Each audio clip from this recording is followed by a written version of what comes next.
Você sabia que existe apenas um país em toda a África que jamais foi colonizado, mesmo em meio à selvagem corrida imperialista do século XIX? Pois é. Enquanto quase 90% do continente foi dividido entre potências europeias, uma nação se manteve de pé.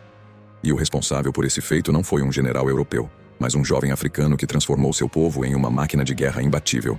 Muitos acreditam que os exércitos africanos daquela época eram apenas guerreiros tribais com lanças e escudos. Mas o que você vai descobrir hoje é que esse império escondido nas montanhas não só derrotou um dos exércitos mais modernos da Europa, como também mudou para sempre a forma como o mundo via a África. E acredite, a história que estou prestes a contar quase foi apagada dos livros, porque ela destrói de vez o mito da superioridade europeia. Então assista até o fim, porque você nunca mais verá a história da África, e talvez do mundo, da mesma forma. As raízes de um império fragmentado e o nascimento de um visionário. Para entender a grandiosidade do que aconteceu em 1896, é preciso voltar algumas décadas. A Etiópia, no início do século XIX, era uma terra dilacerada por guerras internas. Senhores da guerra rivais disputavam cada pedaço de território, enquanto a população sofria com a instabilidade. Foi nesse cenário que nasceu Sarli Mariam, mais tarde conhecido como Menelik II. Ainda criança, ele presenciava o sangue derramado em nome de disputas políticas locais, mas longe de ser apenas mais um príncipe africano fadado à obscuridade, ele já demonstrava uma ambição diferente. Com apenas 10 anos já treinava com espadas. Aos 14 comandava seus primeiros homens, e aos 17 havia conquistado territórios. Mas o que realmente o destacava não era apenas sua força militar, e sim sua fome insaciável por conhecimento. Enquanto outros líderes africanos ignoravam o mundo exterior, Menelik mergulhava em idiomas, política e estratégias estrangeiras. Aprendeu italiano, francês e inglês, além de estudar mapas e táticas militares europeias. Imagine um jovem africano na década de 1860, em um continente esmagado pelo colonialismo, dominando 4 idiomas e compreendendo a geopolítica internacional. Ele sabia que a sobrevivência de sua terra dependia não apenas da força bruta, mas da inteligência e da capacidade de conhecer profundamente o inimigo. Em 1865, aos 21 anos, tornou-se rei de Shewa, iniciando uma trajetória que transformaria um reino fragmentado em um império. Mais do que conquistar, ele começou a planejar. Cada vitória era calculada, cada aliança escolhida com precisão. Ele compreendia que o verdadeiro poder não estava apenas na guerra, mas na capacidade de construir uma nação preparada para resistir ao inevitável avanço europeu. A partir daí, a Etiópia começava a deixar de ser um mosaico de reinos rivais para se tornar uma potência organizada sob uma liderança que unia coragem, estratégia e visão de futuro. A modernização da Etiópia e a genialidade estratégica de Menelik II, enquanto boa parte da África ainda lutava com lanças e escudos contra armas de fogo europeias, Menelik II percebia que não poderia repetir os erros de outros líderes. Ele não apenas comprou rifles modernos, mas trouxe técnicos europeus para ensinar os etíopes a produzir suas próprias munições. Criou uma verdadeira indústria bélica independente, capaz de abastecer seu exército sem depender de importações que poderiam ser bloqueadas em tempos de guerra. Ao longo de 2 décadas, modernizou não só o exército, mas também a infraestrutura do país. Estradas foram construídas, a agricultura fortalecida e até um sistema postal foi implantado. Tudo isso fazia parte de um plano maior: transformar a Etiópia em uma potência regional que pudesse resistir à colonização. Em 1889, quando foi coroado imperador, já não era apenas um rei guerreiro, mas o líder de uma nação em ascensão. Seu exército, então, atingiu números impressionantes: 100.000 homens, 82.000 rifles modernos e 40 canhões. Era uma força comparável às grandes potências da época. E o mais importante, um exército motivado, pois não lutava apenas por território, mas pela própria sobrevivência. Ao contrário dos soldados europeus, que guerreavam por ordens distantes, os guerreiros etíopes tinham diante de si a ameaça real da escravidão e da perda de sua terra. Esse preparo cuidadoso foi posto à prova quando a Itália, recém-unificada e ávida por se afirmar como potência imperialista, decidiu que a Etiópia seria sua presa fácil. Mas a arrogância italiana não poderia estar mais enganada. Eles não tinham ideia de que estavam prestes a enfrentar um dos estrategistas militares mais brilhantes do século XIX, alguém que transformaria a própria geografia montanhosa de sua terra em uma arma mortal. O Tratado de Vucciali e a armadilha italiana. Em 1889, Etiópia e Itália assinaram o chamado Tratado de Vucciali. No papel, parecia um acordo diplomático inofensivo, mas ele escondia uma das mais ardilosas trapaças da história colonial. O documento foi redigido em 2 versões, uma em amárico e outra em italiano. Na versão etíope, o artigo 17 dizia que o imperador poderia usar os serviços diplomáticos italianos caso desejasse. Já na versão italiana, uma única palavra mudava tudo. O artigo afirmava que a Etiópia deveria usar exclusivamente os serviços da Itália, transformando o país na prática em um protetorado. Com essa fraude, os italianos tentaram enganar o resto da Europa, apresentando-se como donos da Etiópia. Foi um golpe diplomático pensado para legitimar a colonização, sem disparar um único tiro. Porém, Menelik II não era ingênuo. Ao perceber a manipulação, em 1893 denunciou publicamente o tratado e rejeitou qualquer interpretação que submetesse a soberania etíope. O recado foi claro: se a Itália quisesse terras etíopes, teria que conquistá-las pela força. Essa traição acendeu o estopim do conflito. Para os italianos, ansiosos por provar seu valor como potência imperial, a recusa era um insulto. Para Menelik, era a confirmação de que a guerra seria inevitável. Mas ao contrário dos invasores, ele já se preparava havia décadas.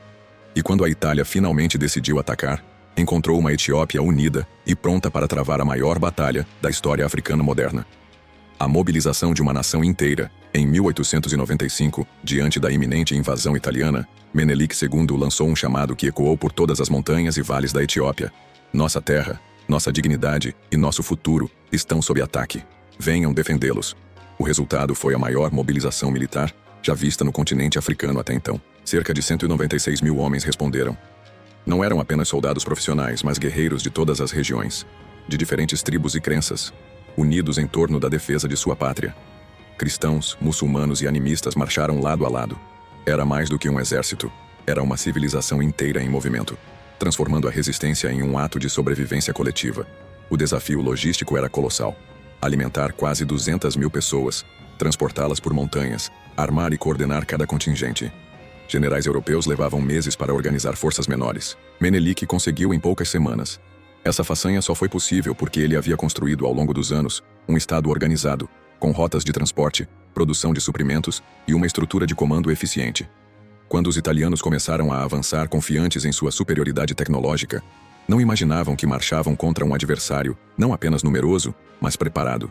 A Etiópia não lutava apenas por um pedaço de território, mas pela continuidade de sua própria existência como nação livre. A Batalha de Adwa. O dia em que a África disse não ao colonialismo. No dia 1º de março de 1896, nas colinas de Adwa, dois mundos colidiram. De um lado, 17 mil soldados italianos e 10 mil tropas coloniais, armados com rifles de repetição, artilharia pesada e comunicações por telégrafo.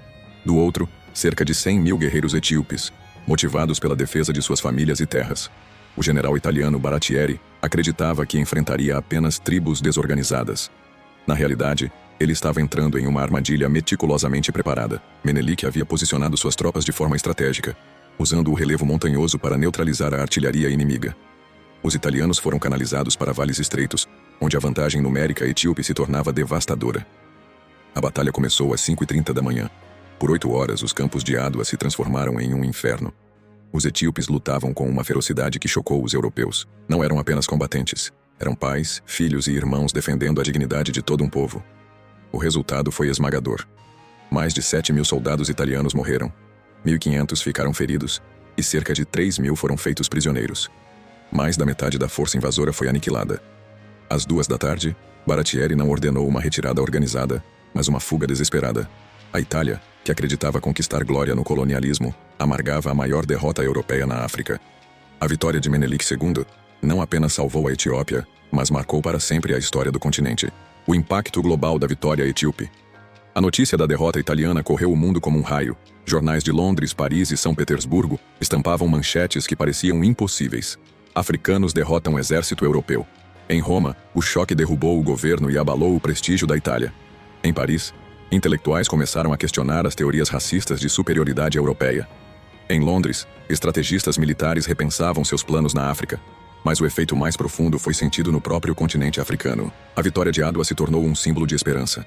Povos que haviam perdido sua autonomia diante do colonialismo passaram a sonhar novamente com liberdade. Líderes em lugares tão distantes quanto o Marrocos e a África do Sul se inspiraram na façanha etíope para fortalecer movimentos de resistência. A Etiópia emergia como o único país africano independente, um farol de soberania, em meio a um continente submetido. Essa condição permaneceu até 1960, quando o processo de descolonização começou a se espalhar pela África. Durante décadas, a bandeira etíope, com suas cores verde, amarela e vermelha, tornou-se símbolo do panafricanismo e foi incorporada em várias bandeiras nacionais.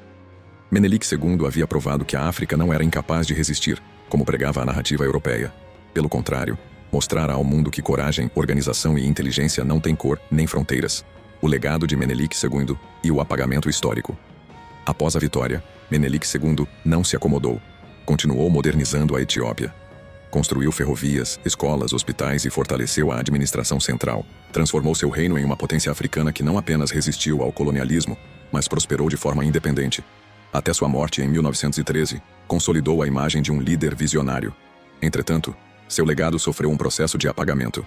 Enquanto líderes europeus como Napoleão ou Alexandre Magno são exaltados em livros escolares, a façanha de Menelik II foi sistematicamente minimizada.